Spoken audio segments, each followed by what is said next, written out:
AITA for refusing to help my brother with his wedding after what he did at mine. I, 29F, got married last year. It was honestly one of the happiest days of my life, but it almost didn't happen that way because of my older brother, Mark, 32M. Mark and I were close growing up, but in our 20s, things got complicated. He's always had this competitive streak. Like if I got a new job, he'd make sure to mention his salary was higher. If I bought a car, he'd buy one that cost a few thousand more. It was petty, but I tried to ignore it because he's family. When I got engaged to my now husband, Ethan, I wanted to keep things simple but elegant. We planned a medium-sized wedding, about 80 guests, nothing over the top. Mark was my only sibling, so of course I wanted him there. Ethan asked his sister to be our officiant, and Mark was supposed to give a speech at the reception. I figured it would be sweet. He's charismatic, good at public speaking, and I assumed he'd be supportive. 2 weeks before the wedding, Mark told me he had a surprise for me and Ethan. I asked what it was, but he said, "Just wait, you'll love it." I was nervous because he's unpredictable, but I tried to trust him. The wedding day came. Everything was perfect. The ceremony, the weather, the food, everything. When it came time for speeches, Ethan's dad spoke first, and it was emotional and heartfelt. Then Mark got up.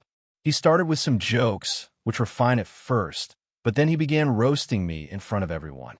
He said things like, growing up, Sarah was the drama queen of the family. If she didn't get her way, everyone heard about it.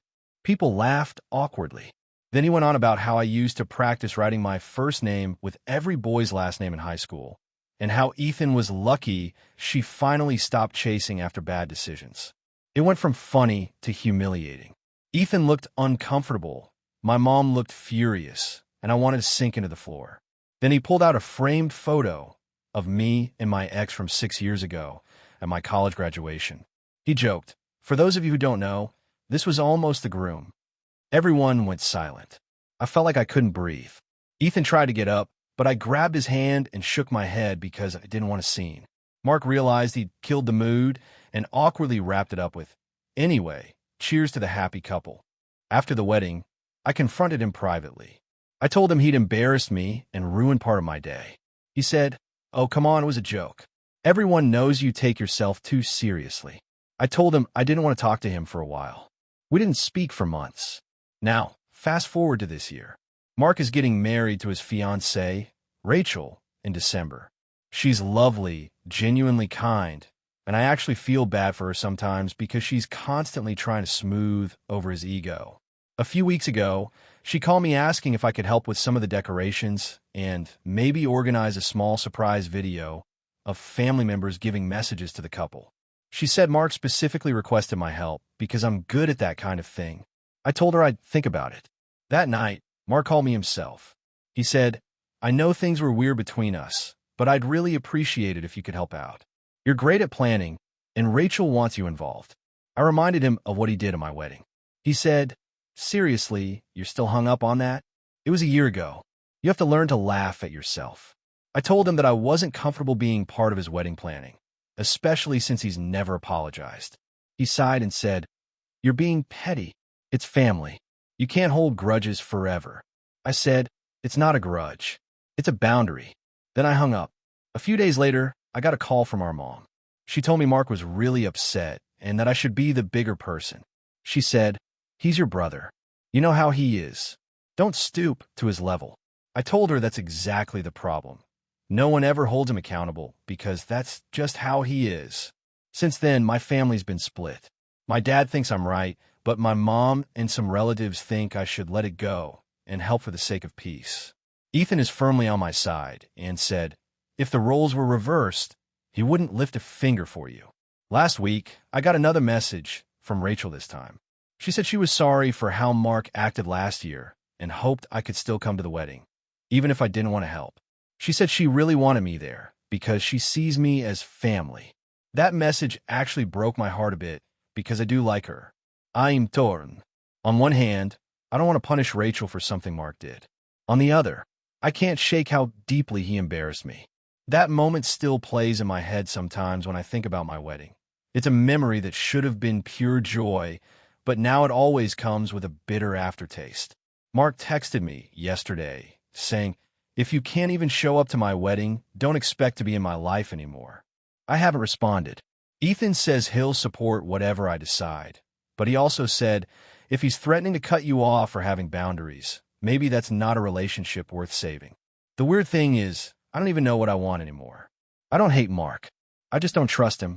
Every time he's ever hurt me, he's brushed it off, made me feel crazy for caring, and moved on like nothing happened.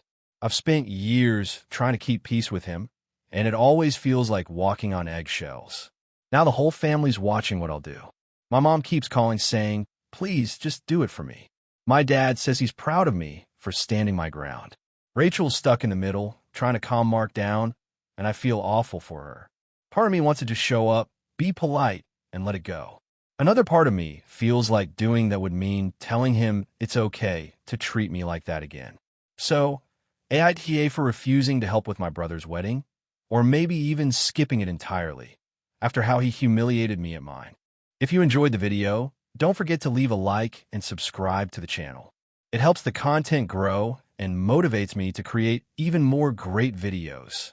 Turn on notifications so you don't miss any new uploads. By the way, I'm curious, when do you usually watch my videos?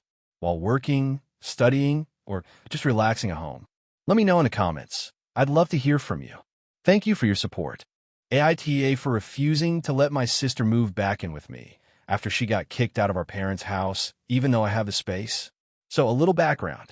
I, 27F, own a small 2-bedroom house. It's not fancy, but it's mine.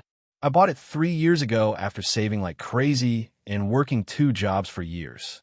It's been my little safe haven because, honestly, I didn't have the best family situation growing up. My sister, Hannah, 25F, has always been the golden child. She was the one my parents brag about constantly, smart, pretty, social, you name it. I was the quiet, bookish one who never smiled enough and needed to be more like Hannah. Our parents always took her side, even when she was blatantly wrong. Like the time she borrowed my laptop for school, spilled coffee on it, and then I was told to stop being dramatic when I asked her to help pay for repairs.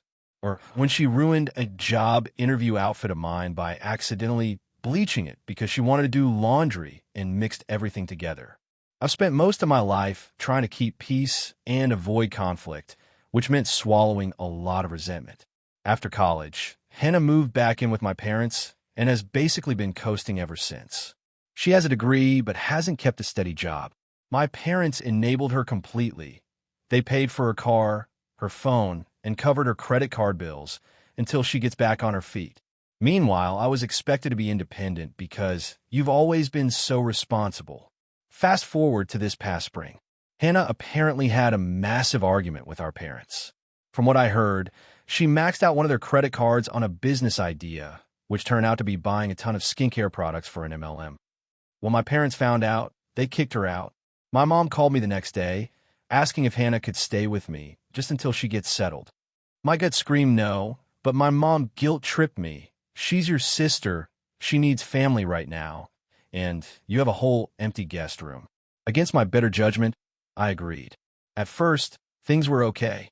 Hannah was polite and even helped around the house. But after the first couple of weeks, I started noticing things.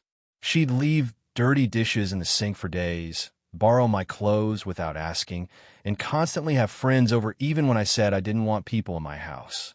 She'd use my expensive shampoo and face wash, claiming she forgot hers. When I confronted her, she'd laugh and say I was being uptight. Then came the money issue. We agreed she'd pay $200 per month just to cover extra utilities and groceries, way less than what a room in this city usually costs. The first month came and went with excuses. I'm waiting for my paycheck. My bank messed up. Can I pay you next week? The second month? Same story. Meanwhile, she was ordering takeout, going out to bars, and buying new clothes. Every time I brought it up, she'd say, "You make more than me. It's not a big deal." It is a big deal, not about the money itself, but about the total lack of respect. Things blew up 2 months ago. I came home one evening after a long day at work and found that she'd thrown a full-on party in my house, without asking. There were about 10 people, beer cans everywhere, someone had spilled wine on my couch, and another person was passed out on my guest bed. I completely lost it. I told everyone to get out, and Hannah screamed that I was embarrassing her. The next morning, I told her she had a week to find somewhere else to stay. She rolled her eyes and said I was being cruel and dramatic. That week turned into 3 more. Every day was another excuse. I'm looking, I found a place but need to wait for approval. My car needs repairs, so I can't move yet. Finally, I told her that whether or not she found another place, she had to leave by the weekend. She packed up slowly, pouting the entire time. When she finally left, she didn't even say goodbye, just slammed the door and sent me a text calling me heartless. Now here's where it gets complicated. My parents found out and were furious. My mom said, "You should have been more patient, she's family." My dad said I was acting like a landlord, not a sister. Hannah, of course, has been telling everyone that I kicked her out onto the street. Our extended family is divided. Some say I did the right thing. Others say I should have helped her longer since I can afford it. 2 weeks ago, Hannah called me crying, saying she'd been staying with a friend, but they were kicking her out because she hadn't paid rent there either. She begged me to let her move back in just for a month. She said she'd changed, gotten a part-time job, and just needed time to save up. I told her I was sorry, but no, I don't trust her. She started sobbing, saying I was abandoning her and no better than mom and dad. Then she hung up. Later, my mom called again, furious that I wouldn't take in my own sister when I have a whole empty room. Now, my parents aren't speaking to me. My mom says she's disappointed in who I've become. Hannah has blocked me on everything, and a few relatives have messaged me saying family should always come first. But the thing is, I tried. I gave her a place to stay, food, utilities, and time. She disrespected my boundaries, my property, and my generosity. And I'm honestly afraid that if I let her move back in, the cycle will just repeat. Still, I feel guilty. I know what it's like to struggle, and I do have the space. She's my sister, and part of me worries that if she ends up in real trouble, I'll regret not helping. But another part of me feels like I've done enough, that just because we share DNA doesn't mean I have to keep setting myself on fire to keep her warm. So now I'm stuck wondering, am I actually the asshole here for refusing to let my sister move back in, even though I could technically help her? Or am I finally just drawing a boundary that's long overdue? AITA for refusing to give my sister my wedding dress, even though she can't afford her own? So, for context, I, 28F, got married 3 years ago to my husband, 30M. It was a small but beautiful wedding that my parents helped pay for, and I saved up for a year to buy my dress. It wasn't designer or outrageously expensive, but it was custom-made by a local seamstress. It fit me perfectly, and it's honestly one of my most sentimental possessions. After the wedding, I had it professionally cleaned and preserved in a keepsake box with a handwritten note from my mom inside. Now, my younger sister Emily, 25F, recently got engaged to her boyfriend of 5 years. I'm genuinely happy for her. She's always dreamed about having a big fairy tale wedding, and it's finally happening. The problem started 2 months ago when she and our mom came over to talk about wedding stuff. Emily was visibly stressed because her fiancé, Mark, lost his job a few months ago, and they're struggling financially. They've been cutting corners on everything, and Emily admitted that she didn't have much of a budget left for a wedding dress. Then she asked, very casually, if she could wear mine. At first, I thought she was joking. I laughed and said something like, "You want to wear my dress? That's sweet, but it's really special to me." She looked dead serious and said, "Yeah, I know, but it's not like you're ever going to wear it again. It would mean a lot to me to have something borrowed from you, and it would save us thousands." I was completely caught off guard. I told her that I didn't feel comfortable lending it out because it's preserved and holds a lot of sentimental value. Emily immediately got defensive and said I was being selfish. My mom tried to mediate, saying that weddings are about family and that this could be a beautiful sisterly gesture. I said I'd think about it, just to diffuse the tension. But the more I thought, the more uncomfortable I became. That dress isn't just fabric to me. It represents a really meaningful time in my life. I also know my sister well enough to know she's not exactly careful with things. She spilled wine on multiple of my outfits before, borrowed my sweaters and returned them stretched out or stained, and once even lost a necklace I lent her. A week later, Emily called again and asked if I'd made a decision. I told her, as gently as possible, that I couldn't part with the dress. I said I'd be more than happy to help her find a second-hand dress, or even pay for alterations if she finds something close to her style. She went silent and then said, "Wow, I didn't realize you were that attached to it. It's just a dress." I reminded her that it's my dress, and she hung up. Since then, she's been posting vague things on social media like some people value material things over family, and it's crazy how selfish people can be when you need them the most. Our mom also keeps bringing it up, saying I could just let Emily borrow it and have it clean again afterward. She insists that family comes first and that I'm making a big deal out of something that should be simple. The thing is, I know Emily wouldn't treat the dress with the same care. She's planning an outdoor ceremony in a park in spring, and I've seen her Pinterest board. It's all about boho chic, barefoot vibes and DIY decor. My dress is satin and lace with a long train. It would get destroyed on grass and dirt. When I mentioned this, Emily said, "You're acting like I'm going to roll around in mud." I told my husband about all of this, and he said he fully supports me. He knows how much that dress means to me and said I shouldn't feel guilty about protecting something sentimental. But now my mom and sister are both giving me the cold shoulder. My dad is neutral, but clearly tired of hearing about it. Last week, my mom came by with a proposal. She said if I agreed to let Emily use the dress, they would have it altered slightly to fit her and then restore it after the wedding. When I asked what she meant by alter, she admitted they need to take it in a few inches and possibly shorten the hem. That's when I flat out refused. Once it's altered, it's not my dress anymore. Emily started crying and accused me of caring more about a stupid piece of fabric than her happiness. She even said she was considering canceling her wedding because everything is going wrong and nobody is helping. My mom said, "This is what sisters do. They help each other."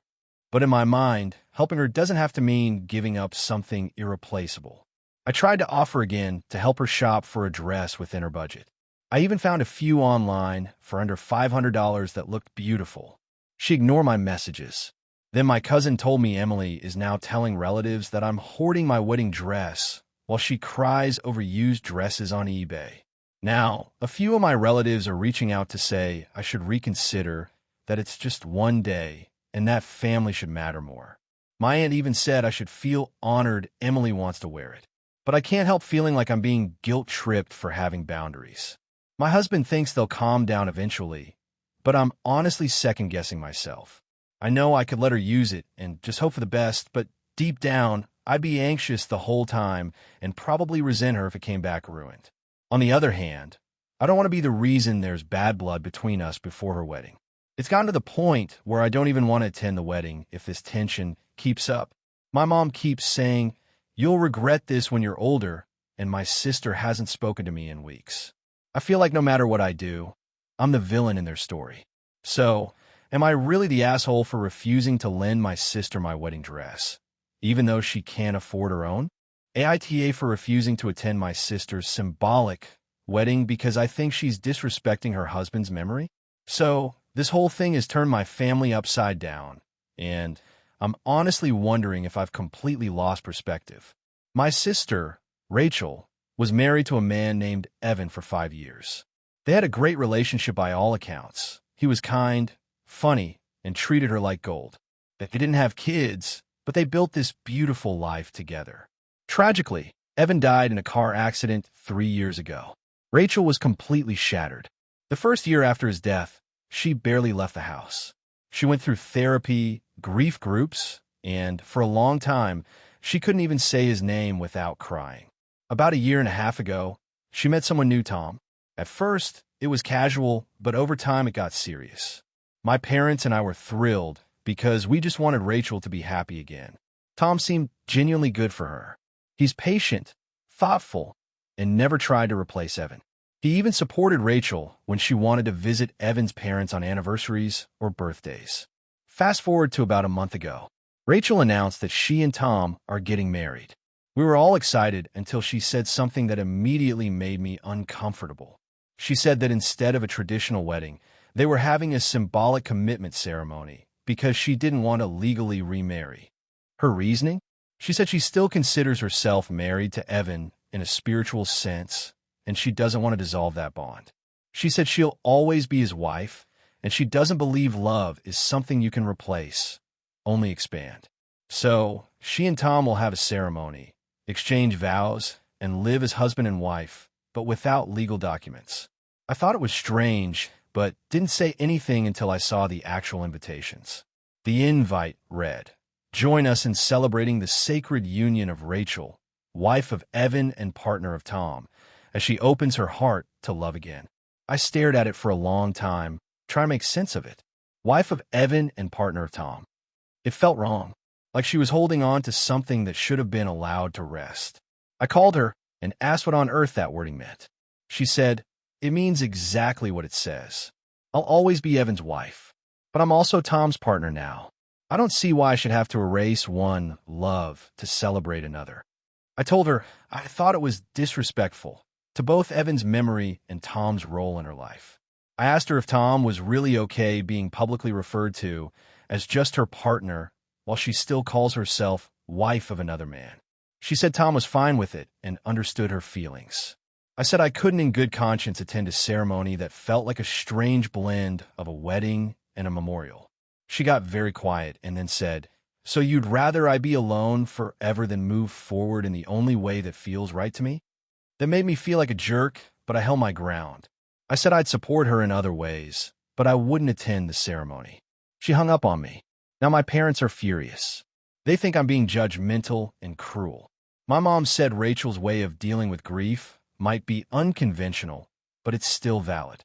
She said if Tom is okay with it, who am I to decide what's appropriate? Even Evan's parents apparently support the ceremony. They said they're touched that Rachel still honors their son. But I can't shake how uncomfortable this makes me. I keep imagining standing there, watching her say vows to a new man while her late husband's wedding ring hangs from her neck. I can't imagine what it would feel like for Tom to hear her promise love while still wearing another man's ring. My brother thinks I'm overreacting and that I'm making the situation about my own discomfort. But to me, it feels like Rachel isn't truly letting go, and I don't think that's healthy. I want her to be happy, but this ceremony doesn't feel like a celebration of love. It feels like she's trying to merge two relationships that don't belong together. For what it's worth, I did talk to Tom privately a week after the fight. He said he really is fine with it. He told me, "I knew Rachel when I met her. I knew she'd always love Evan, and I'm not threatened by that."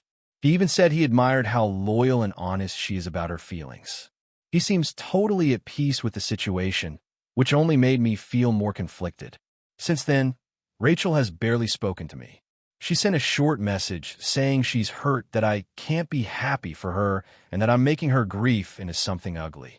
My parents are now threatening not to speak to me if I don't show up, saying that family unity is more important than my personal hang-ups. The ceremony is next weekend. Everyone is going except me. I've gone back and forth about it constantly. On one hand, I don't want to alienate my family or hurt Rachel more than she's already been hurt. On the other hand, I feel like going would mean I'm endorsing something that, deep down, I think crosses a line. My husband says I'm overthinking it and that love isn't logical. He told me, if Rachel's found peace, that's all that matters. Maybe he's right, but every time I picture that invitation, I just feel this deep, uneasy pit in my stomach. I know grief looks different for everyone. I know that love doesn't disappear just because someone dies.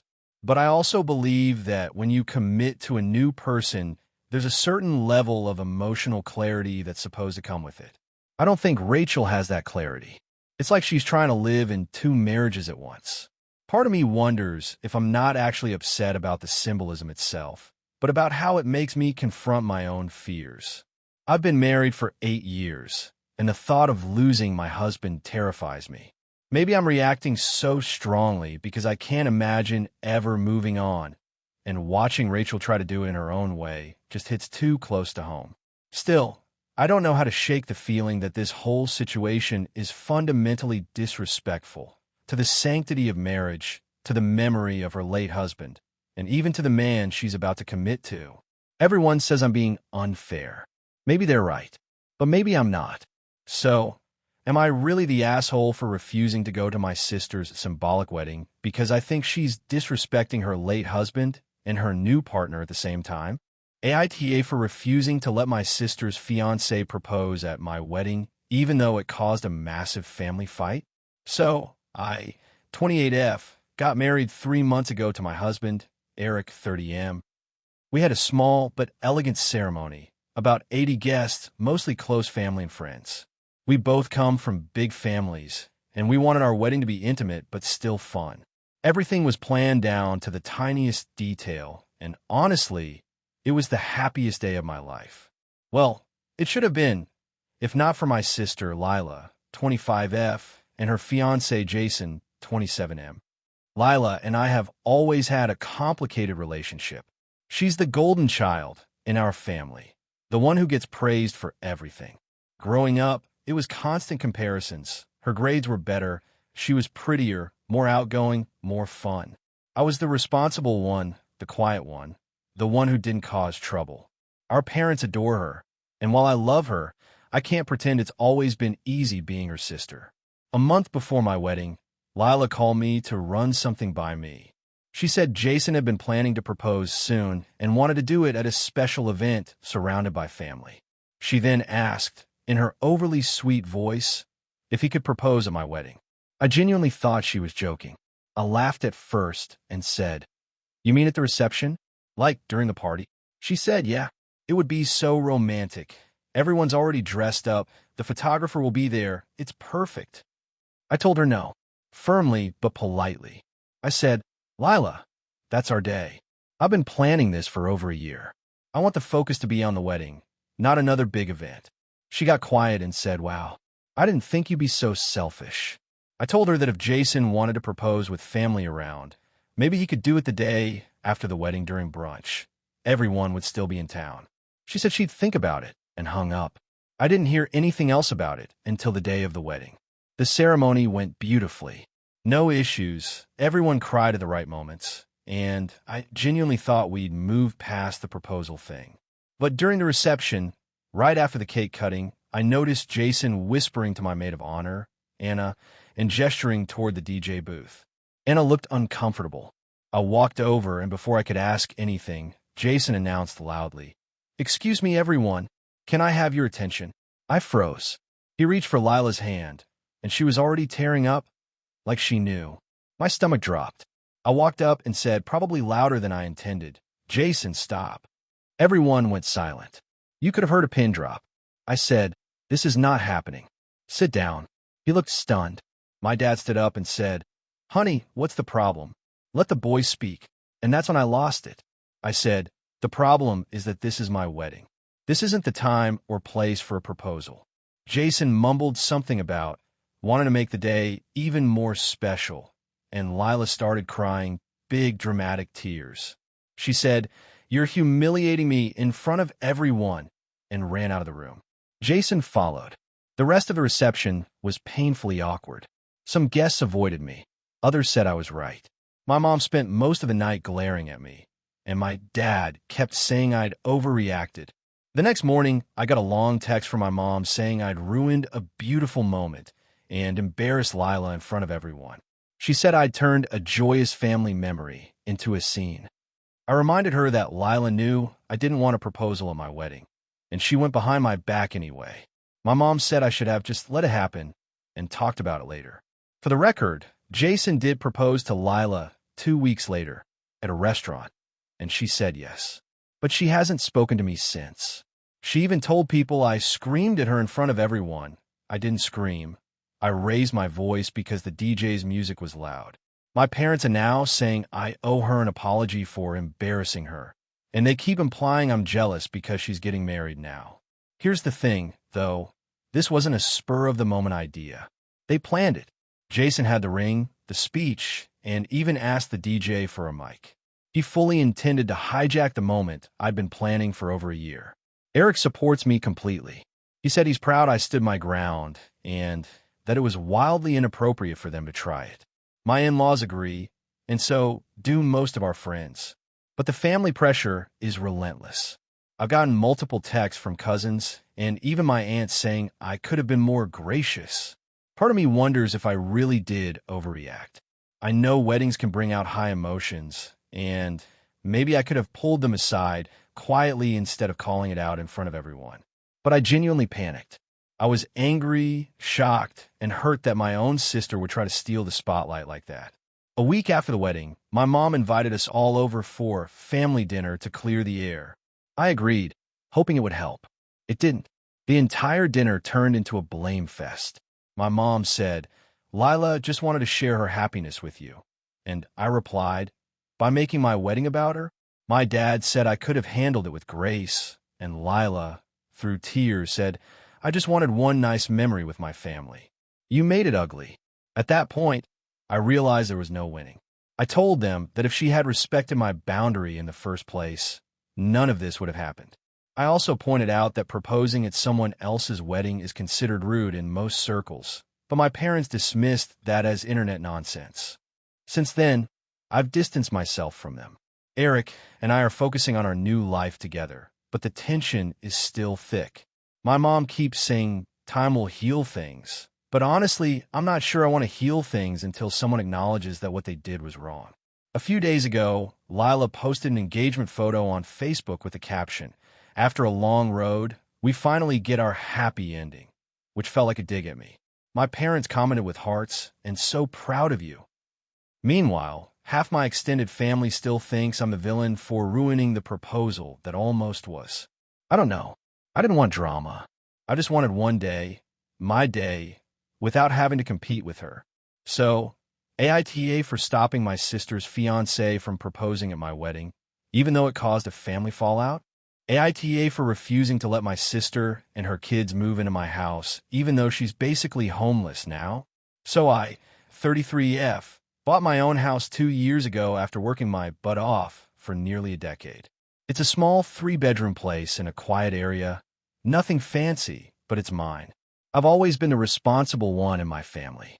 My sister Kelly, 36F, has always been the opposite.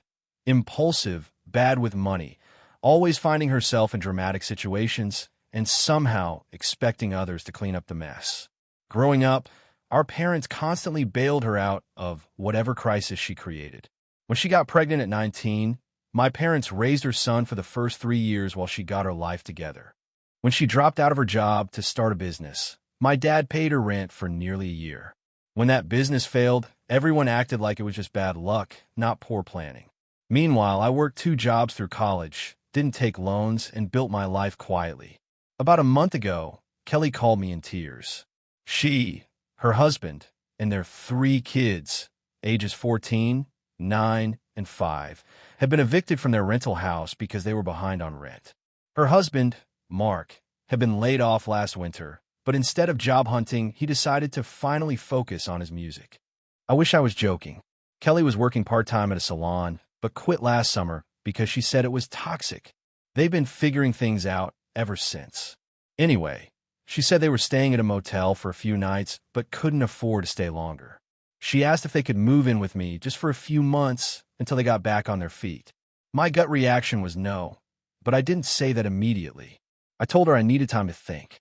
I live alone, but I like my space. I have a home office, a guest room, and a room I use for storage and hobbies. I work from home full-time, and my peace and quiet are what keep me sane. Having 5 people, including 3 kids, move in would turn my calm home into chaos. I called my parents for advice, and predictably, they said I should help family. When I asked why they couldn't take them in, my mom said, "You know, we don't have room," which is true. They live in a 2-bedroom condo in Florida. Still, it irritated me that I was automatically expected to fix things again. So after a day of thinking, I called Kelly back and told her I couldn't let them move in. I said it wasn't personal, but I need my home to remain a place where I can work and have peace. I offered to help them pay for a week or 2 at the motel while they figured out a more permanent plan, or I could help her find rental assistance programs. She immediately blew up at me. She said, "You have 3 bedrooms and live alone. You're being selfish and heartless. My kids don't deserve to be homeless because you want your precious peace and quiet." I repeated that I was willing to help financially in other ways, but I wasn't comfortable having them move in. She hung up on me. Later that night, my mom called and said she couldn't believe how cold I was being. Apparently, Kelly had told her kids that Aunt Sarah doesn't want us around, and now the older one texted me, saying he didn't understand why I didn't want them. That hit hard. Over the next week, my parents and even some cousins started messaging me about how family takes care of family. My cousin said, "You're lucky to even have a house, and now you can't share it for a few months?" But here's the thing. Kelly's definition of a few months could easily turn into a year. She's done this before. She moved in with our aunt for 3 months back in 2017 and stayed for nearly 2 years, leaving only when my aunt finally kicked her out. A few days later, Kelly texted me again saying they were out of the motel and sleeping in the car for now. That made me feel awful, but I also knew she tends to exaggerate. When I asked what happened to her husband's parents, who live nearby, she said they weren't an option because they don't support Mark's career. Translation: they're tired of funding his music dream. Then last week, my mom called again and said Kelly was at her breaking point. She suggested I let them stay just until Christmas, saying it would give the kids some stability during the holidays. When I hesitated, she snapped, "I hope you're never in need one day, because karma has a way of coming back." That stung. I told her I'd already helped more than enough. I sent Kelly $500 through Venmo that same day to help with whatever she needed immediately, and I reminded her again that I'd help her find resources. She didn't reply. Now my extended family is split. My younger brother said I did the right thing and that Kelly's just reaping the consequences of her choices. But my parents and older relatives think I've lost my compassion and that having a family in need while refusing them is morally wrong. The worst part is I keep doubting myself. I know I wouldn't be able to handle 5 extra people in my house. I like my routines, my quiet mornings, my work-from-home setup. But the guilt of imagining my nieces and nephew sleeping in a car makes me sick. I've started wondering if I'm punishing the kids for their parents' irresponsibility. Then yesterday, I got a text from an unknown number. It was Mark, my brother-in-law. He wrote, "You're lucky I'm not the kind of man who lets his family suffer while his rich sister-in-law relaxes in her house alone. You should be ashamed." That sealed it for me. I blocked his number. But since then, I've been replaying everything. Did I make the right call? Should I have just opened my home and dealt with the chaos for a while? Or would that have destroyed the boundaries I've worked so hard to build? Everyone keeps saying family is everything, but I feel like they only say that when it benefits them. I've spent years being the responsible one, and now I'm being painted as the villain because I finally said no. Still, I can't shake the guilt. I don't want those kids to suffer. But at the same time, I can't become the permanent safety net for adults who refuse to help themselves. So, Reddit, am I the asshole for refusing to let my sister and her family move into my house, even though they have nowhere else to go? AITA for refusing to babysit my sister's kids after she embarrassed my girlfriend in front of my entire family? So for context, I, 27M, have a younger sister, Amanda, 31F, who has 3 kids, 6M for F and 2F. I love my nieces and nephew, but Amanda has this habit of assuming everyone else should drop what they're doing to help her. She's a single mom, and while I respect how hard that is, it doesn't mean I'm her built-in childcare. For most of my adult life, I've been the available sibling. Our older brother lives in another state, my parents are semi-retired and travel often, and Amanda lives only about 20 minutes from me. So, I've been her emergency babysitter, dog sitter, errand runner, and move furniture guy for years. The thing is, I recently started dating someone amazing, Hannah, 25F. She's kind, funny, works as a teacher, and has honestly made my life better in every way. We've been dating for about 8 months, and this summer was the first time she came to one of our bigger family gatherings. Amanda and Hannah had never met before, and I'd been nervous about that introduction because Amanda has this tendency to size up every woman I date like she's competing with them somehow. She's been single since her divorce 3 years ago, and while she never says anything outright mean, she has a way of making jokes that are really digs. Anyway, fast forward to the day of the cookout. My parents hosted in their backyard, and everyone was there, our cousins, grandparents, aunts, uncles, the whole group. Hannah was understandably a little nervous since it was her first time meeting them all. At first, it went fine. Everyone was friendly, and Hannah was chatting with my mom about teaching. But then Amanda arrived with her kids. She gave me a quick hug and immediately said something like, "So, this is the famous Hannah. Wow, you weren't kidding when you said she's younger. Guess you really wanted to upgrade after all those duds, huh?" That was already uncomfortable, but I brushed it off. Hannah, bless her, laughed politely. But Amanda didn't stop. She made several more comments during the afternoon about how Hannah's job must be so easy since she gets summers off, about how teachers are basically glorified babysitters. And at one point, when my nephew spilled his drink, she actually turned to Hannah and said, "You deal with kids all day, right? You can handle this one." The final straw came during dinner. Amanda asked Hannah when she was planning to start popping out kids, and when Hannah said she wasn't sure yet and wanted to focus on her career for now, Amanda laughed and said loudly, "Oh, careful. This family doesn't do well with women who think they don't need a man." Everyone went dead silent. I told Amanda that was out of line and that she owed Hannah an apology. She rolled her eyes and said, "Relax, it was a joke," and then turned it around on me for making everything dramatic. We left early. Hannah didn't cry or make a scene, but she was clearly hurt. She told me later she didn't feel comfortable coming to family events again for a while, and I totally understood. A week later, Amanda texted me asking if I could babysit the kids for a weekend because she really needed a break. I told her no, that I was busy. She asked what I was doing, and I said I was spending the weekend with Hannah. That apparently set her off. She sent a whole paragraph saying I was abandoning family over some girl and that I owe her for all the time she's helped me in the past. For the record, the only time she's ever helped me was when she borrowed my car once and returned it on empty. I told her she crossed a line with Hannah and that until she apologized, I wasn't doing her any favors. She said I was holding her sense of humor hostage. She then went and told our parents that I was being spiteful and punishing her by refusing to babysit. And my mom called me to say, "Come on, just let it go. You know how your sister is." That sentence, "you know how your sister is," set me off. I told my mom I was done excusing Amanda's behavior and that I wasn't going to pretend it was fine.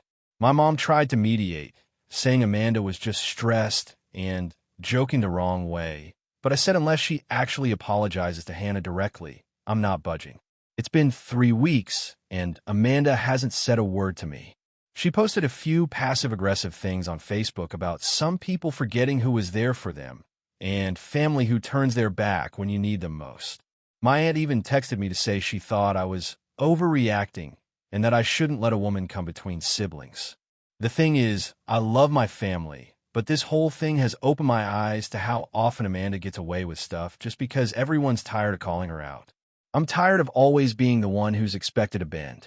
Hannah told me she doesn't want to be the cause of family drama and said I should just do what makes me comfortable, but I can tell it bothers her too. She's been nothing but respectful, and she definitely didn't deserve the way Amanda treated her.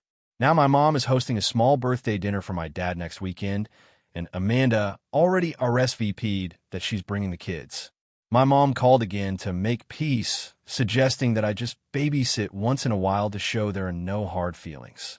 I told her I'm not a pawn to smooth things over, and if Amanda wants things normal again, she can take responsibility. My mom said that's not going to happen, and that if I keep this up, I'm hurting the family. So now I'm stuck between standing up for myself and my girlfriend, or giving in so that everyone stops treating me like the bad guy. A few of my friends say I'm right to draw a boundary.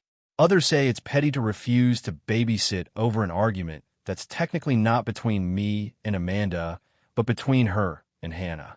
But to me, it's about respect. If she can't even apologize for humiliating someone I care about, why should I keep bending over backward to help her out? So, Reddit, AITA for refusing to babysit my sister's kids until she apologizes to my girlfriend, even though it's causing drama with my family. AITA for refusing to attend my sister's wedding after she announced that my husband would be walking her down the aisle instead of our dad. So for context, I, 34F, have been married to my husband, Matt, 36M, for 6 years. My younger sister, Lily, 28F, is getting married in December. She's always been the golden child of the family.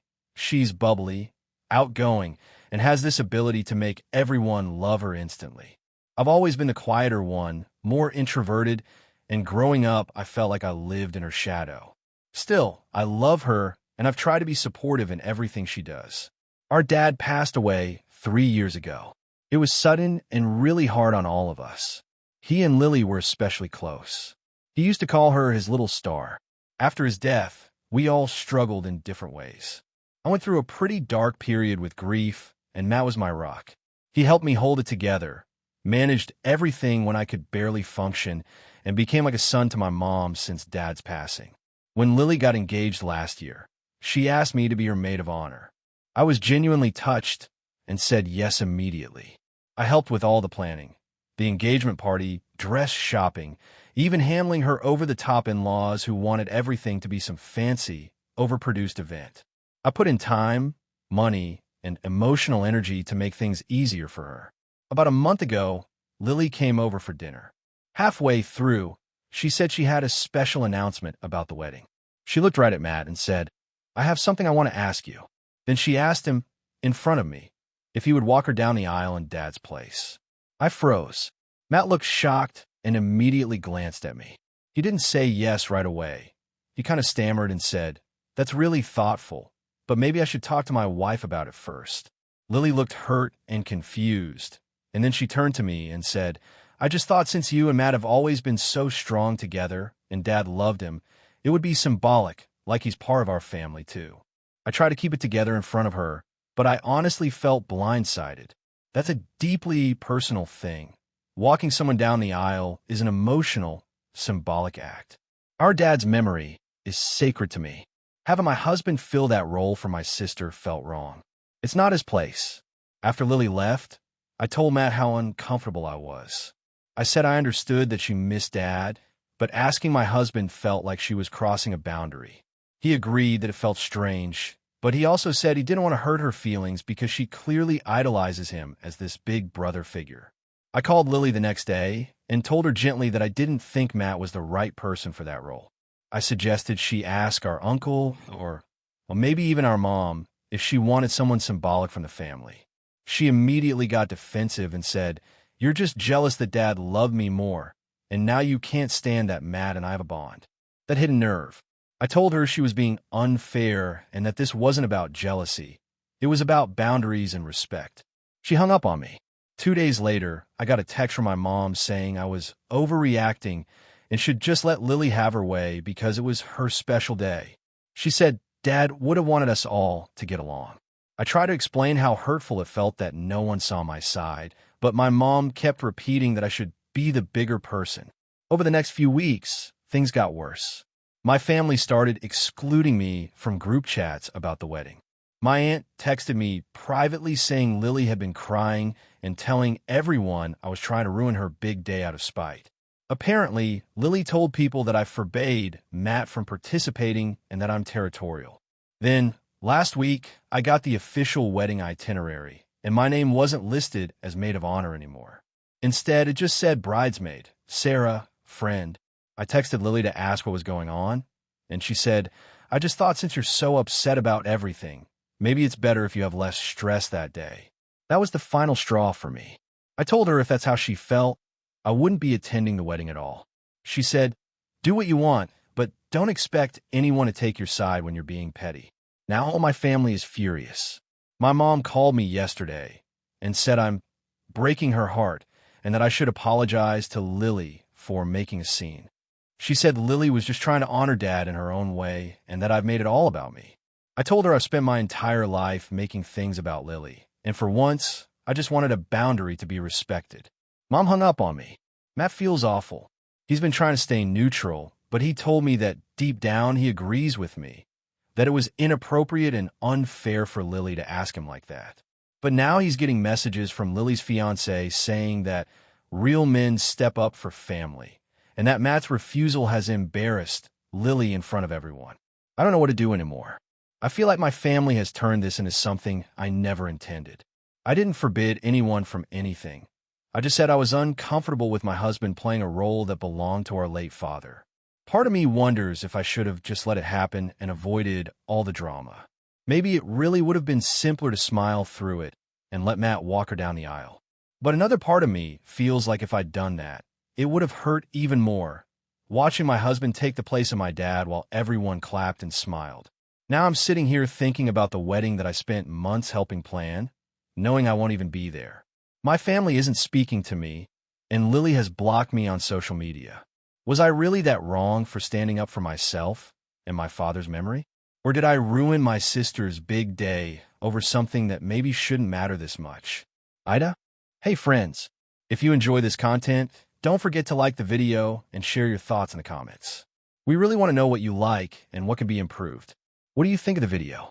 Are there any topics you'd like to see in future videos? Your feedback really helps us get better. Thanks for being with us. AITA for refusing to take my sister's kids in after she passed away, even though I'm the only family left. This has been eating me alive for months, and I need an outside perspective because everyone in my life has already taken a side. I, 32F, lost my sister, Emma, 34F, 6 months ago. She passed unexpectedly from a car accident. It was devastating. Emma and I weren't particularly close for the past few years, but she was still my sister.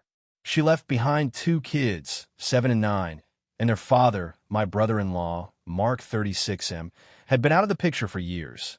He's alive, just not there. He left when the youngest was 2 and hadn't paid child support or visited since.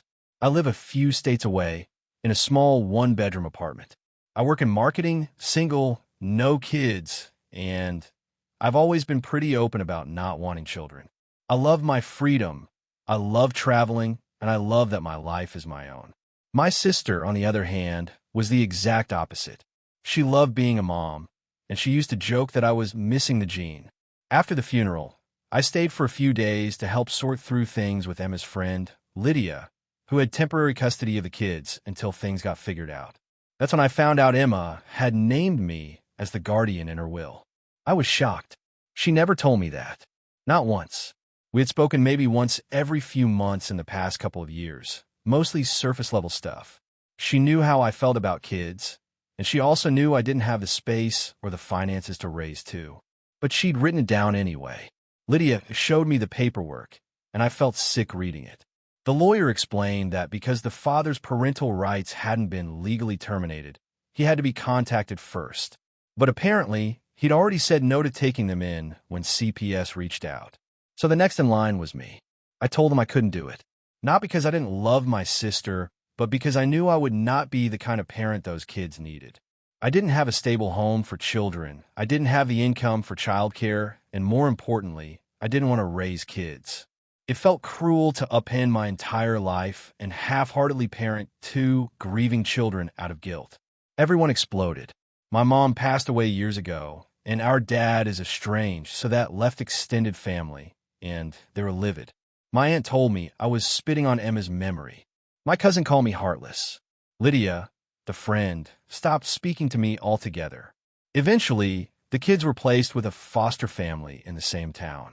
I've sent them money for holidays and birthdays, but I've stayed out of their day-to-day lives because I didn't want to confuse them or make promises I couldn't keep. Still, I think about them every day. 3 weeks ago, I visited my hometown for the first time since the funeral. I ran into Lydia at the grocery store. She barely looked at me, but when I said hi, she snapped. She told me the kids were struggling badly, that the older one had started therapy, and that the foster family might not keep them permanently. Then she said, "You could have saved them from all this, but you were too selfish." I just stood there completely frozen. I didn't even defend myself. I felt like someone had just confirmed my worst fear, that I'd ruined these kids' lives.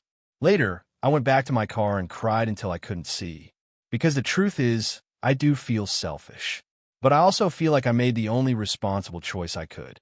If I'd taken them in, I would have resented the situation, and they would have felt that. They would have known I didn't want to be their mother. The thing is, I keep replaying the what-ifs. What if Emma chose me because she knew I'd do the responsible thing and make sure they were cared for, even if it wasn't by me? Or what if she really believed I'd step up no matter what? Either way, she's not here to explain, and that guilt has become unbearable. A few nights ago, my cousin sent me photos from a local fall festival. The kids are there with their foster family, smiling, holding pumpkins. My cousin wrote, "They look happy despite everything. Imagine how much happier they'd be if you'd said yes." I blocked her after that, but the comment stuck. Because they did look happy, and part of me wonders if I'm telling myself all of this just to avoid admitting I'm a coward. I've been talking to a therapist about it, and she said something that I can't shake. That saying no to something you know you can't handle isn't selfish, it's self-aware. But society doesn't reward self-awareness when it comes to children. It calls it heartlessness. Sometimes I wish I could go back and tell Emma to pick someone else. Sometimes I wish she'd told me about the will, because maybe we could have talked it through and made an actual plan. Instead, I got blindsided by an impossible decision. Last weekend, I drove by the foster family's house. Not to bother them, just to see where the kids were living. It's a nice home, with a big yard and toys scattered everywhere. It looked warm, safe. I sat in my car for a long time, watching the lights in the windows, thinking maybe Emma had somehow orchestrated this all along. Maybe this was her way of making sure the kids ended up where they were supposed to be. But I don't know if that's me finding peace or just rationalizing guilt. Now, some relatives are still pushing for me to step up before the state finalizes anything. They said I still have the legal right to claim guardianship if I want to. I told them no again, and they said I'll regret it when the kids grow up and ask where I was. I keep imagining that day, 2 teenagers knocking on my door, asking why I didn't want them. I don't know what I would say, because I wasn't ready, or I didn't want to sound cruel, even if it's the truth. I know people will see me as the villain in this story, the selfish sister, the one who abandoned family when it mattered most. But I can't shake the belief that forcing myself into motherhood when I knew I wasn't equipped would have done more harm than good. I miss my sister every day. I miss the version of her that used to make me pancakes and braid my hair before school. I miss her left. And sometimes, I catch myself wondering if she'd forgive me. Would she understand that I said no because I love them enough not to ruin their lives?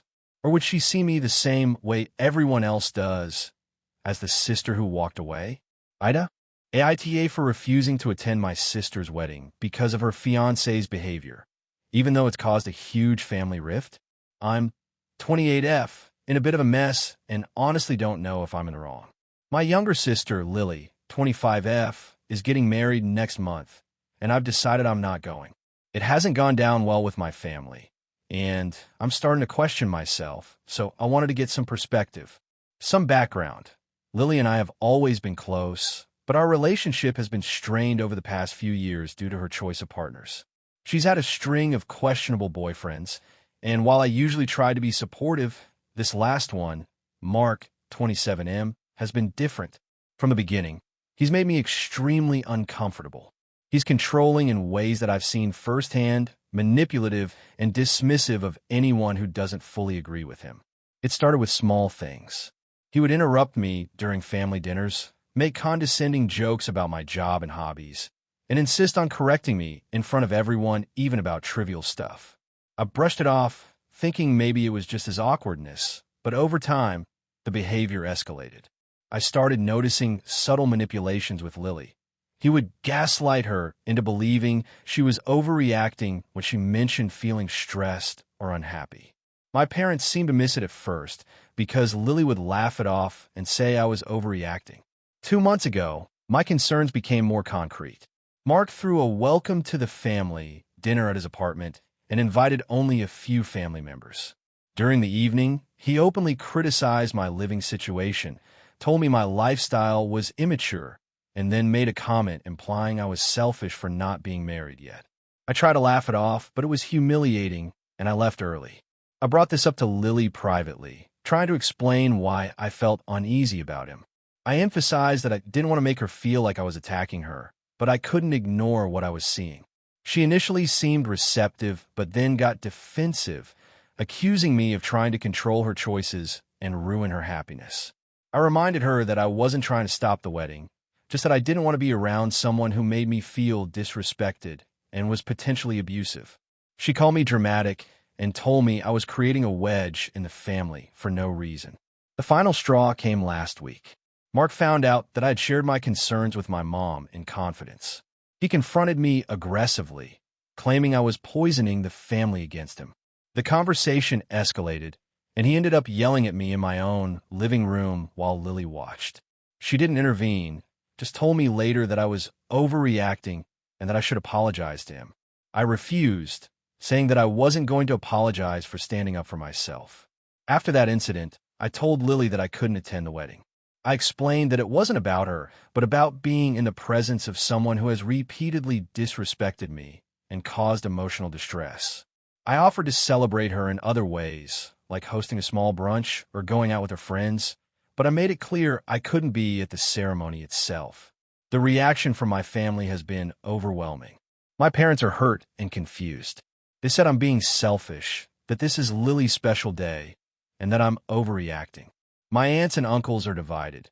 Some think I'm justified, but others think I'm letting personal feelings ruin a family milestone. Lily has gone as far as to say I've disowned her, and that I'm choosing anger over love. My friends mostly support my choice, but I can't shake the guilt. I keep thinking maybe I'm overreacting and that I should just grin and bear it for one day, but I also know that attending would feel like endorsing or tolerating Mark's behavior. I'm torn because I love my sister and I don't want to lose her, but I also don't want to compromise my own boundaries and mental health. I've tried to communicate my position calmly and respectfully multiple times, but it seems like no one is willing to see it from my perspective. So, AITA for refusing to attend my sister's wedding because of her fiancé's behavior, even though it's causing a huge family rift. AITA for refusing to let my sister and her kids move into my house after she lost her job, even though I have a spare bedroom. I, 33F, bought my first house last year after saving for nearly a decade. It's a small 3-bedroom place. Nothing fancy, but it's mine. I worked since I was 17, juggling multiple jobs, paying off student loans, and living as frugally as possible. When I finally signed those papers, it was the first time in my life I felt truly independent. My sister, Laura, 36F, has always been the opposite. She's not a bad person, but she's impulsive and constantly makes reckless financial decisions. She's been in and out of jobs, usually because she quits when things get hard or because she clashes with management. She has 2 kids, 10 and 7, and their dad is barely in the picture. He pays minimal child support and doesn't help otherwise. A few months ago, Laura lost her job again. She was working at a small marketing firm, but got fired for attitude problems, which, knowing her, probably means she argued with her boss. She's been struggling to find work since. About a month ago, she called me crying, saying she was behind on rent and her landlord was threatening eviction. She asked if she and the kids could stay with me for a little while until she got back on her feet. At first, I hesitated but didn't say no immediately. I told her I'd think about it. I knew what a little while meant coming from her. It could turn into months or even a year. I also know from past experience that living with her is a nightmare. She's messy, doesn't discipline her kids, and expects people to pick up after them. When we were younger, I let her and the kids crash on my couch for 2 weeks after her last breakup. They ended up staying for 6 months. During that time, she never helped with bills or groceries, left dirty dishes everywhere, and would get defensive if I asked her to clean up. Her kids weren't bad kids, but they were loud, constantly touching things, and broke 2 of my dishes in my old laptop because they spilled juice on it. So this time, I told her I wasn't comfortable with her moving in, but offered to help in other ways. I said I could loan her some money to cover part of her rent, help her find a cheaper place, or watch the kids while she went to job interviews. She got really upset, saying I was turning my back on family. She said I had plenty of space since I live alone and that it was just temporary. When I stood firm, she started guilt-tripping me, saying, if Mom were still alive, she'd be ashamed of you. That really hit hard because our mom passed away when we were in our early 20s, and I basically helped raise Laura's first kid while she got her life together the first time around. After that call, she didn't speak to me for a week. Then I got a call from our aunt, who said Laura told the whole family that I refused to help her and her kids when they were about to be homeless. My aunt asked how I could sleep at night, knowing my sister and her children were struggling. I explained my side, but she said, it's just a few months. You're single and have a house with extra rooms. What's the harm? The harm, as I tried to explain, is my peace and mental health. I've worked my whole life for stability. My home is my sanctuary. I don't want to feel like a guest in my own house again. And honestly, I'm tired of being the one who rescues her every time things fall apart. But I started feeling guilty. I talked to my best friend about it, and even she said, you could probably handle a couple months if it means keeping your niece and nephew off the street. That guilt got heavier when Laura sent me a picture of her kids sleeping on air mattresses in a friend's living room. She said, this is what your nieces are dealing with because you care more about your peace than family. I almost caved then, but something in me just froze. I realized she was trying to manipulate me again. I didn't respond, and she blew up in a text saying I was heartless and that her kids will remember how their aunt turned them away when they needed her most. A week later, she posted a long rant on Facebook about selfish people who only care about money and not family. Several of our relatives commented things like, some people forget where they came from. One cousin even tagged me with a side-eye emoji. Now I'm being painted as the villain of the family. Meanwhile, I found out that Laura actually turned down a part-time retail job because it wasn't worth her time. She's also been posting TikToks about toxic family members while somehow still finding the time to get her nails done. Despite all that, I can't shake the guilt. I see her kids' faces and remember how much I used to love having them around when they were little. They didn't ask for this, but then I remind myself that this pattern has been going on for years. Every time Laura messes up, she expects someone else to fix it. Last weekend, our brother Mark called me.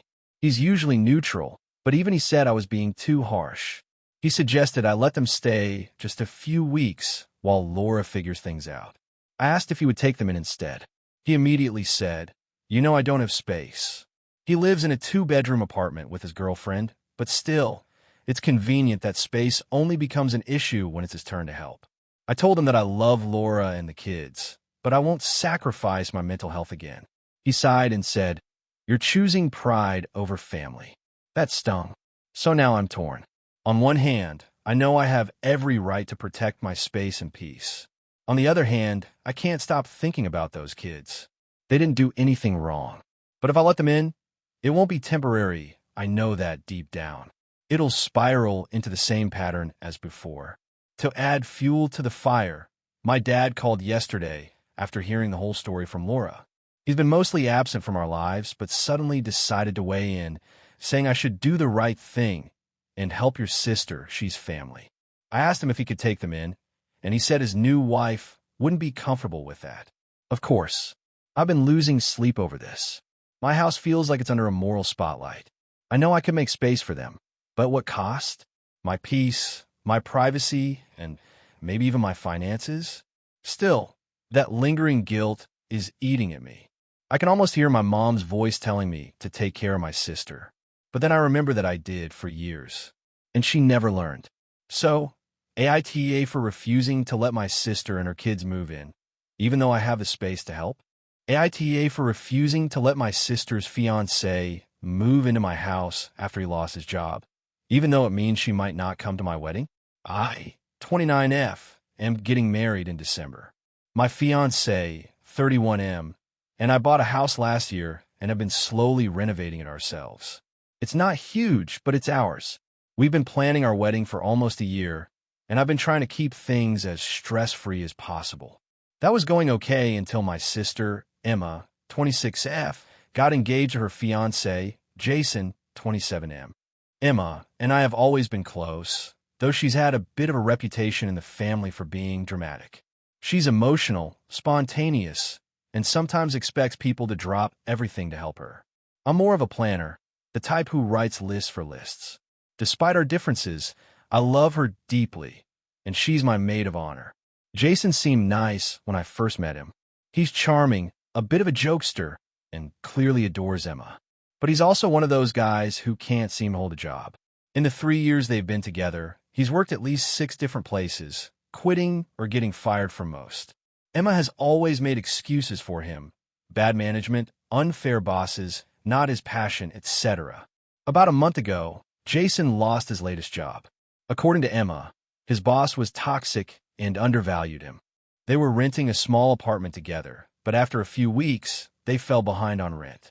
Emma works part-time at a salon while she finishes her cosmetology certification, so she doesn't make enough to cover the bills on her own. Last week, Emma called me crying. Their landlord gave them an eviction notice, and they had nowhere to go.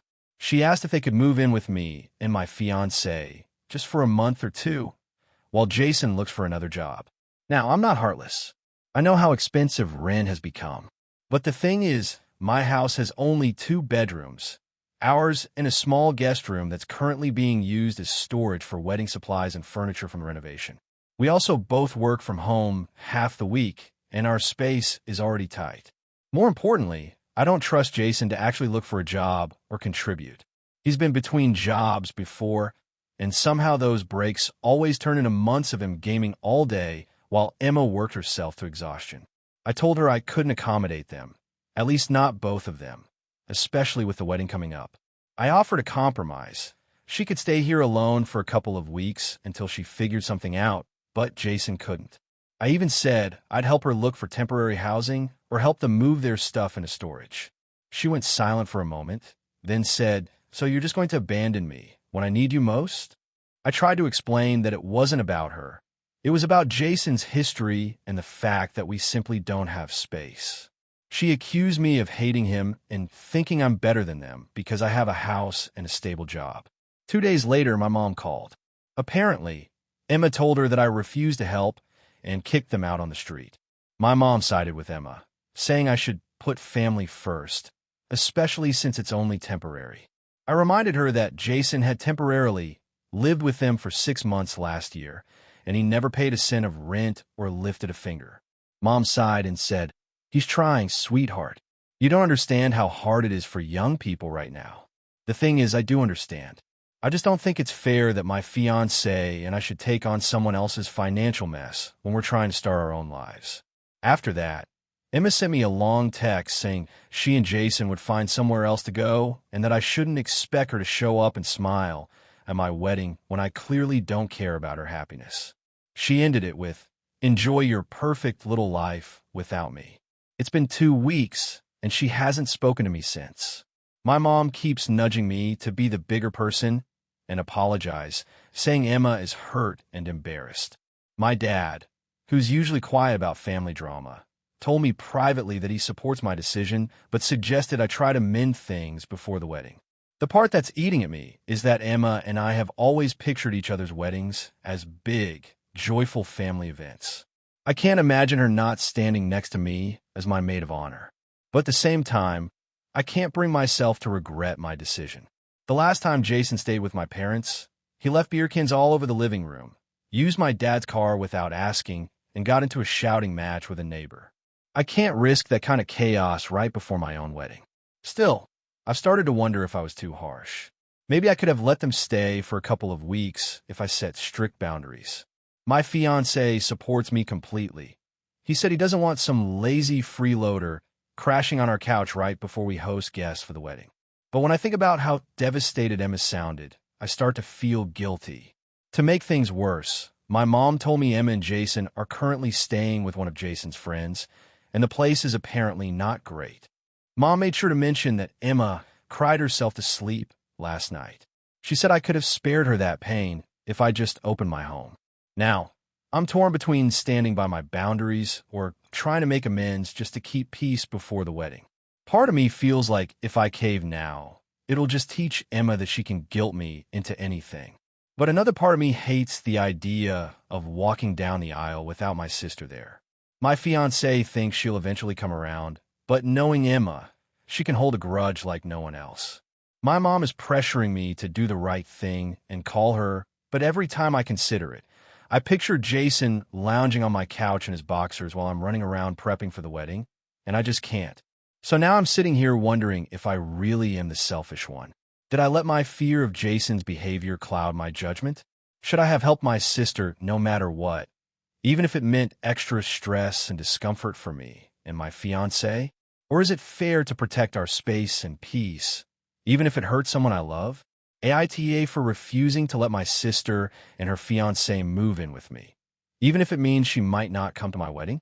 AITA for confronting my sister over her wedding and ruining her big day? I, 32F, have always been close to my sister, Emily, 30F, but our relationship has had its ups and downs mostly around family expectations and finances. Our parents have always been supportive in some ways, but also extremely judgmental, which has made both of us hyper-aware of appearances and obligations. Emily recently got engaged to her fiancé, Jason, 33M, and the wedding planning started about a year ago. From the very beginning, I noticed a few things that made me uneasy. Emily and Jason have very different ideas about money, and she made it clear that she wanted a lavish wedding despite being in serious debt. She asked for my help multiple times, which I gave willingly, but the financial strain and the constant stress of planning such an expensive event were already worrying me. I tried to offer advice, like considering a smaller venue or being honest with family about her budget, but Emily was adamant. She kept saying, "This is my dream wedding, and nothing else matters." The turning point came when she sent out the final guest list. I noticed that she had invited people who had previously caused problems in our family, including some relatives who had made hurtful comments toward me in the past. I also noticed that she hadn't included a few of my closest friends who had been a big part of my life. I brought up with her, trying to phrase it gently, saying, "I know it's your day, but I feel hurt that some people I care about aren't invited." Emily got defensive immediately and told me that the guest list was her and Jason's decision, and I should respect it. I dropped the subject at the time, thinking it was best to avoid conflict right before the wedding. Fast forward to the week of the wedding. Emily and Jason were both extremely stressed, and tensions in the family were high. The day before the wedding, I overheard a conversation between Jason and my mom where Jason made a comment about my family being overly dramatic and high maintenance.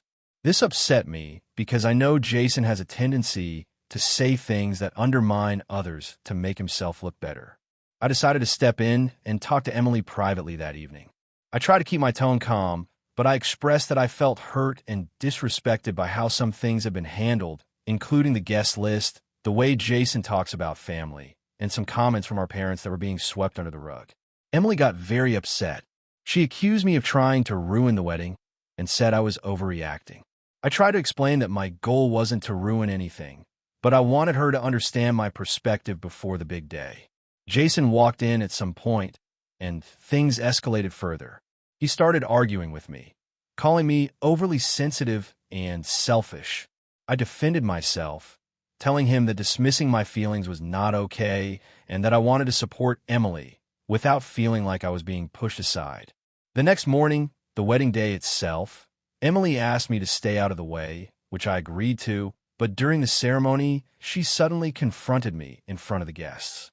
She made a small speech about how some family members had tried to sabotage her happiness, which everyone immediately assumed was directed at me. I tried to clarify quietly to my mom that she was mistaken, but the tension was palpable. Jason then made a comment to the officiant about family drama, which turned into a minor scene. Several guests approached me afterward asking what happened, and I explained calmly, but I could see that the joy of the wedding had been significantly affected. After the wedding, Emily stopped talking to me for a few weeks. When I tried to reach out, she said that I had no right to bring up issues that were not relevant to the wedding day, and that I had embarrassed her in front of everyone. I felt hurt because my intention had never been to embarrass her, but to communicate honestly and prevent resentment. Some family members have sided with Emily, saying I overstepped, while others think she was being unreasonable. Here's the kicker. A mutual friend later told me that Emily had considered canceling the wedding because of the tension, but Jason convinced her not to. Part of me feels guilty because I never wanted to cause that level of stress. On the other hand, I feel like my feelings were completely invalidated and that I have the right to be honest with my sister without being painted as the villain.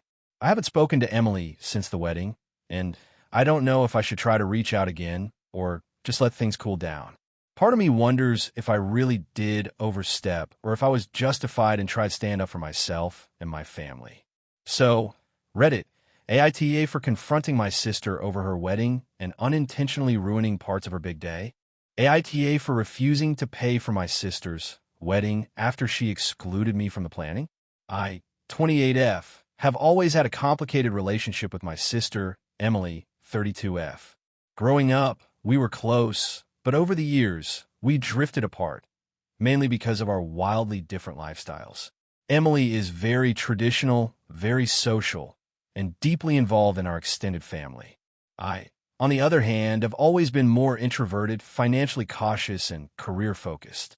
Despite our differences, I've always tried to be supportive when it mattered. That said, the events of the past year have left me questioning whether our relationship is salvageable. About 9 months ago, Emily got engaged to her fiancé, Mark, 35M. Initially, I was genuinely happy for her.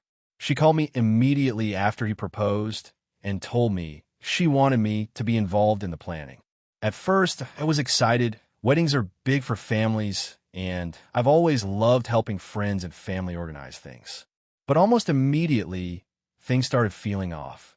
Emily told me that she and Mark wanted a family-oriented but intimate wedding, which I understood. But when I asked what that meant and how I could help, she said, "Oh, don't worry about that. Just make sure you can help financially."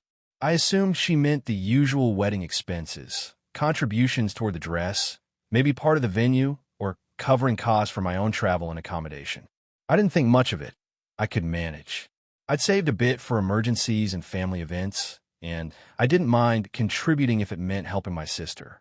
However, as the planning progressed, it became clear she was expecting much more. When I asked about the seating arrangements, catering choices, or the timeline of events, she brushed me off or said, "We already decided, you just don't need to worry about the details." Then she sent me a detailed spreadsheet that listed my share of almost every wedding expense. Part of the venue, a big chunk of the catering bill, the photographer, floral arrangements, decorations, and even a third of the honeymoon. She framed it as if I should be grateful to contribute to her special day, but the numbers were astronomical, well beyond what I could reasonably afford. For context, I make a decent salary, but I also have student loans and rent to cover, and her estimate for my contribution was nearly half of my annual discretionary income. I tried to talk to her about it. I explained that while I wanted to support her, I couldn't shoulder those costs, and that I also wanted to be involved in planning, even in small ways, so it wouldn't feel like I was just handing over money. She got upset and accused me of being selfish and not caring about family traditions. She said that in our family, it's customary for siblings to help financially, and I was letting her down. I reminded her that I was also expected to cover my travel costs and her friends' requests for pre-wedding events, which added thousands more.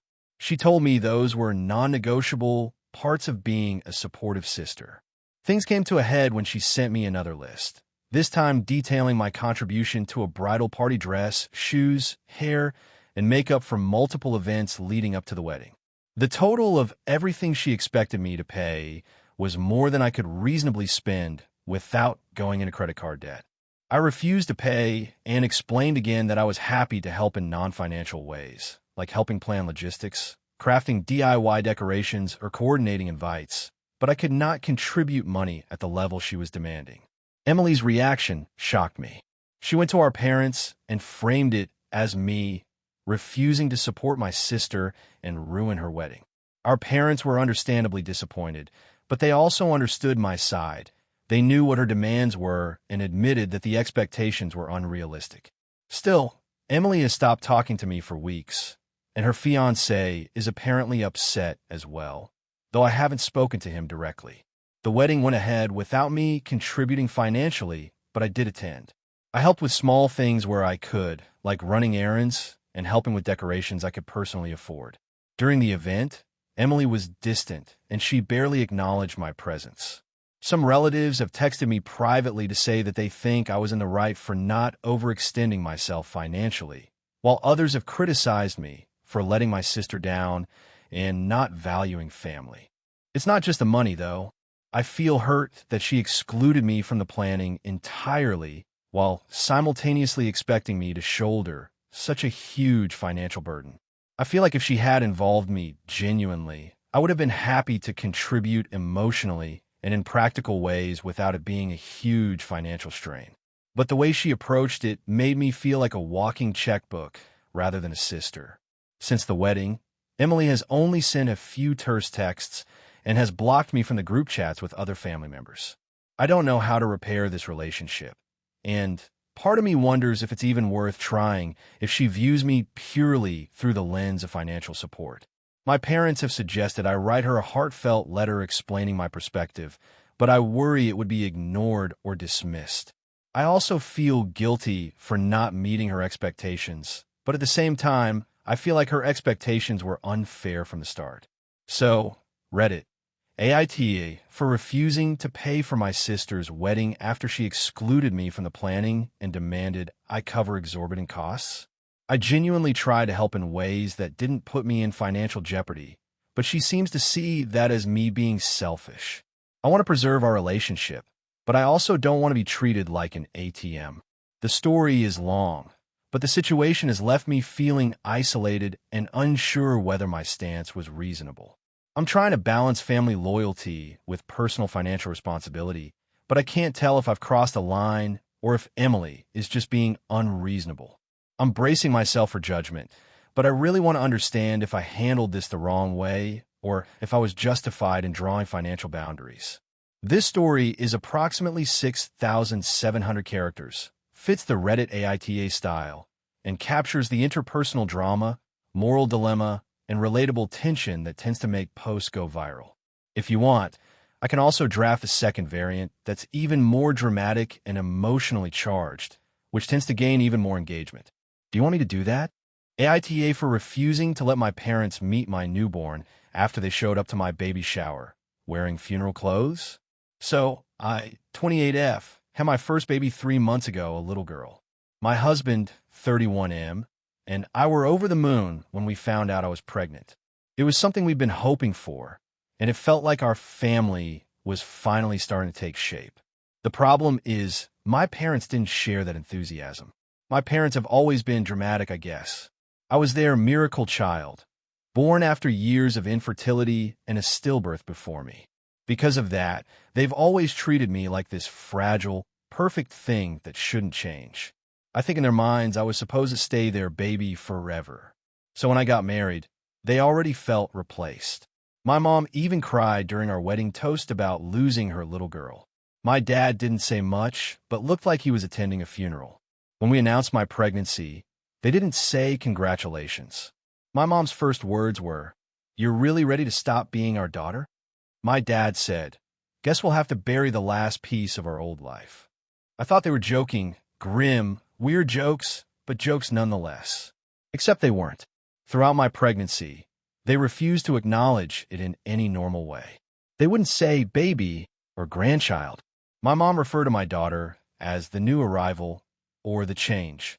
My dad once told me that becoming parents means the death of your old self, which, okay, fine, that's philosophically true, but the way he said it was eerie. I invited them to my baby shower because despite everything, I wanted to give them the chance to be involved. My husband and my friends worked hard to make the event sweet and positive. Soft pastels, games, baby name guessing, cupcakes, all that. My parents said they would come. I thought maybe this would be the turning point where they'd start accepting that this baby was something joyful. They showed up wearing black. Not like black outfits for a formal event. No, my dad wore his black funeral suit and tie, and my mom wore an actual mourning dress with a little black lace veil. They walked in silently, carrying a single bouquet of white lilies. Everyone went dead quiet. My best friend thought they were making some dark joke, but when she tried to laugh it off, my mom said, "We're here to mourn the end of our daughter's youth." It was mortifying. My husband tried to quietly usher them outside, but my dad insisted on staying, saying, "We have to pay our respects." They refused to play any of the games, refused to eat, and just sat there like they were at a wake. Every time someone made a toast or talked about how excited we were, my mom sniffled like she was holding back tears. When it came time to open gifts, my parents handed me a wrap box. Inside was a framed photo of me as a child with "Rest in Peace" printed across the bottom in cursive font. My mom said, "So you'll never forget who you were before motherhood took her away." I lost it. I told them to leave. My mom started crying, saying I was rejecting the truth, and my dad muttered something about how I'd understand once I'd lost everything to parenthood. My husband physically guided them out because I was shaking too hard to speak. They didn't contact me again until after I gave birth. They sent a handwritten letter addressed to the new you. It was full of weird lines like, "We hope the ashes of your former self nourish your child's growth," and "Parenthood is the most beautiful death." I didn't respond. 3 weeks later, my mom started calling and texting constantly, saying they wanted to meet their granddaughter. I told her I wasn't ready for visitors yet, especially not them. She said I was punishing them for honoring the natural cycle of life. My dad sent a message saying that grief and joy can coexist, and that the sooner we accept death, the better we can love life. I didn't reply. When the baby was 2 months old, my parents showed up unannounced at our house. They had gifts again, this time a black baby blanket embroidered with my daughter's name and the words "born from loss." I told them to leave immediately. My mom started wailing that I was separating generations, and my dad said, "You can't deny that one day your child will do the same to you." I snapped. I told them they were sick, that they needed therapy, and that they would not be meeting my child until they could treat her like a living, breathing person and not some symbol of their twisted grief. My mom screamed that I was dead to them, and my dad said, "Then our mourning is finally complete." They got in their car and left. That was 2 months ago. Since then, my aunt, my mom's sister, has been calling me nonstop, saying I'm being cruel. She says my parents are heartbroken and that they just process emotions differently. She said my mom has been lighting candles for me every night to guide my spirit back. My husband thinks I should block all of them, but part of me feels guilty. I know my parents have always struggled with mental health stuff, and this weird funeral obsession might be their way of coping with me growing up and moving on. But it also feels deeply wrong to let that near my baby. Now my cousin told me that my parents are planning to have a ceremony for my daughter's first birthday, even though I've made it clear they aren't invited to anything. Apparently, they've told people they'll welcome the spirit of the next generation at their house with candles and a cradle they've built out of reclaimed wood from my old crib. That freaked me out. I told my aunt that if they keep doing things like that, I'll file for a restraining order. She said I was taking things too far and that I should have compassion. She insists that my parents love me and just express it in spiritual, symbolic ways. My husband says love or not, it's not normal to treat a baby like a reincarnation of your child's lost innocence. So here I am, sitting with my beautiful, very alive little girl, and I'm torn between guilt and relief. Guilt because part of me feels like maybe I should give my parents one more chance. Relief because I know that if I do, they'll turn something sacred into another performance of grief. AITA for refusing to let them meet their granddaughter after everything. AITA for refusing to attend my sister's wedding after she tried to force me to pay for part of it. So I, 29M, have always been the financially responsible sibling in my family. I got a stable job in tech. I live comfortably, but I'm careful with money because I don't want to live paycheck to paycheck. My younger sister, Emma, 26F, on the other hand, has a very different relationship with money. She's always been a bit reckless, bouncing between jobs and accumulating credit card debt without much thought. That's important context for what happened. Emma got engaged about a year ago, and from the start, she made it very clear that she wanted a big, extravagant wedding. I didn't think much of it at first. I mean, weddings are expensive, but I also figured her fiancé's family would contribute, as well as her own savings. Then came the bombshell. Emma called me out of the blue, crying, telling me how stressed she was about the wedding budget and asking if I could cover a portion of it. I was shocked. I asked how much she needed, trying to sound calm and rational, and she said $5,000. $5,000. For context, that's almost a month of my mortgage.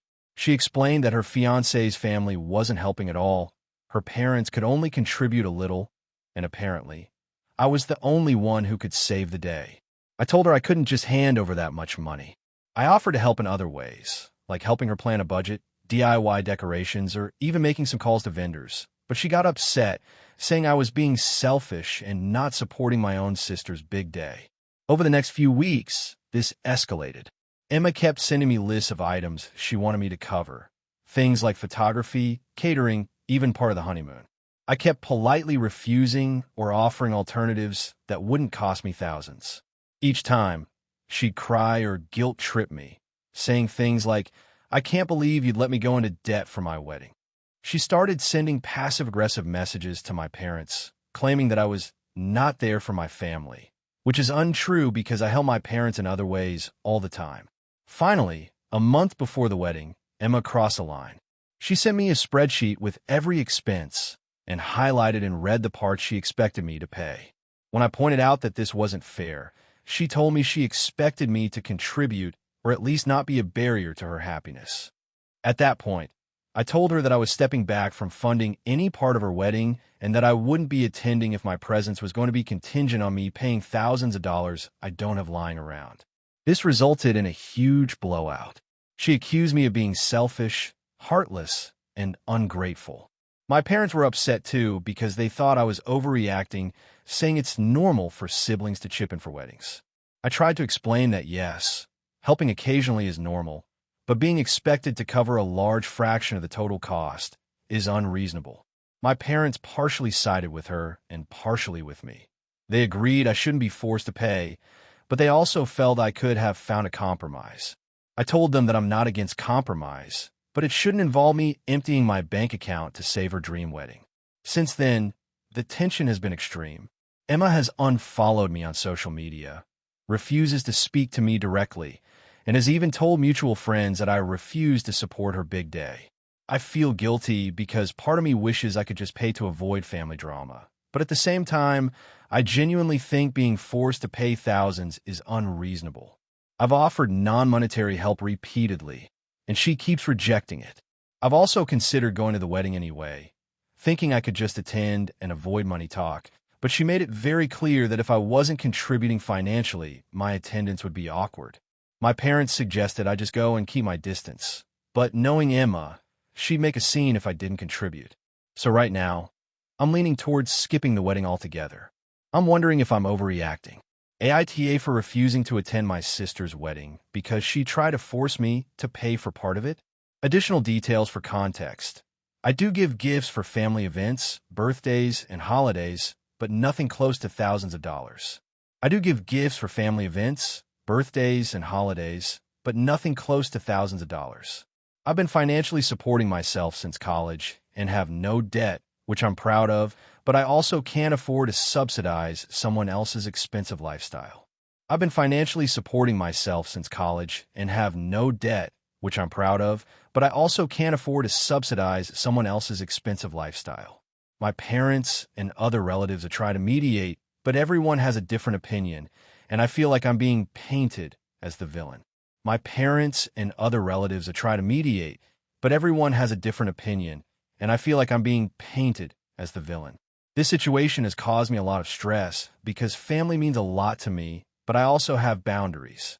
I don't want to be estranged from my sister forever, but I also don't want to sacrifice my financial security for something I didn't agree to fund.